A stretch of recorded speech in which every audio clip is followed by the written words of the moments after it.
Red is an LA cop, and he's talking with Leroy. Skid Row, downtown LA, and Red says to Leroy, "Now Leroy, I saw you 6 months ago, and you had a few knuckles missing here and there, but nothing like this. You got quite a few knuckles missing, a few fingers altogether gone. What's going on with you?" And Leroy smiles and he explains, "Well, I got this friend, military guy. He goes back and forth between LA and South America, and in South America they got this huge surplus of weed. And you can't just throw out excess weed, burn it up. What they do is they hand it out for free. And then next year and the year after that, they've got customers, those they've handed that free weed out to. And my buddy in the military drops by with a bag of weed, and what I do is, I do some smoking. It's the best high I've ever got.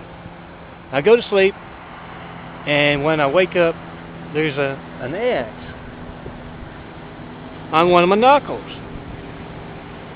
And then the next night I smoke a little bit more weed and go to sleep. The best high I ever had. Wake up, and that knuckle with the X is missing. And it's neatly bandaged up and all that. And Red says, "Oh, Leroy, you got to know what's going on. Your friend's setting you up. You got to just pass up that free weed." And Leroy goes, "You can't pass up free weed." And Red goes, "Well, think of it this way, Leroy. The ladies aren't exactly turned on by a whole lot of missing knuckles. You got to pass up that free weed for your love life."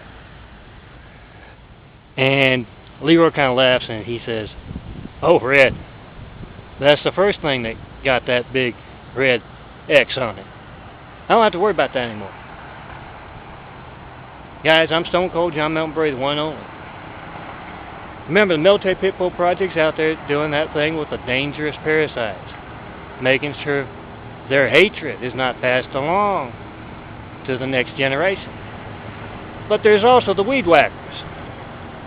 They go after everyone. They've got this thing against weed. And what they do is they'll pass out free weed or sell at very low cost. Then when you're getting high, they'll go in and, they'll whack stuff off. That's why they call them the weed whackers. Guys, if you got any good weed whacker stories, come tell Stone Cold John Melton Brady. Remember, I will change the names.